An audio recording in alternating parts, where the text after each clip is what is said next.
Well, Vijayawada MP Kesaneni Sivanath announced that the first step towards good governance has been successfully completed. Reflecting on the past year, he also emphasized that efforts were focused on addressing key issues across the state.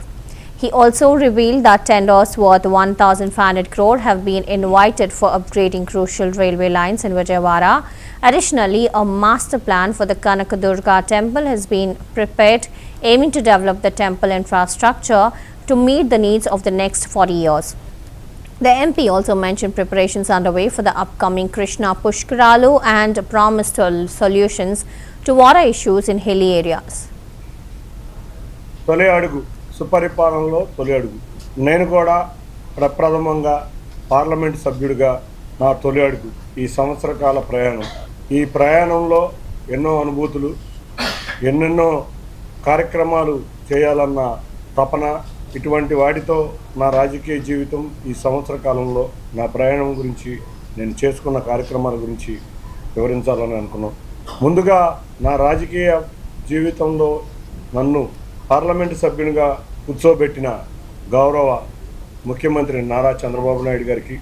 అంతేకాకుండా నాకు అత్యంత ఆప్తుడు మా యువనేత గౌరవ నారా లోకేష్ గారికి, కూటమి నేతలందరికీ, ముఖ్యంగా పవన్ కళ్యాణ్ గారికి, పురంధేశ్వరి గారికి, వీటికి తోడు నా ఈ ప్రయాణంలో ఉన్న తెలుగుదేశం ఎమ్మెల్యేలు, నాయకులు, కార్యకర్తలు, కూటమి నాయకులు, కార్యకర్తలు, మరీ ముఖ్యంగా నా సేవా కార్యక్రమాల సమయం నుంచి నా తొలి అడుగు ప్రయాణంలో నాతో పాటు నిలిచిన పాత్రికేయ మిత్రులందరికీ కూడా ఎన్టీఆర్ జిల్లా ప్రజలకి ముందుగా అందరికీ ధన్యవాదాలు తెలుపుకుంటున్నాను. తొలి అడుగు సుపరిపాలనలో తొలి అడుగు నేను కూడా ప్రప్రథమంగా పార్లమెంట్ సభ్యుడిగా నా తొలి అడుగు ఈ సంవత్సర కాల ప్రయాణం ఈ ప్రయాణంలో ఎన్నో అనుభూతులు ఎన్నెన్నో కార్యక్రమాలు చేయాలన్న తపన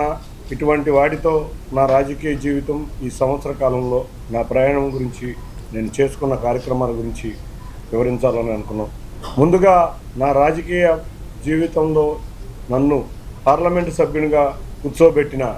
గౌరవ ముఖ్యమంత్రి నారా చంద్రబాబు నాయుడు గారికి, అంతేకాకుండా నాకు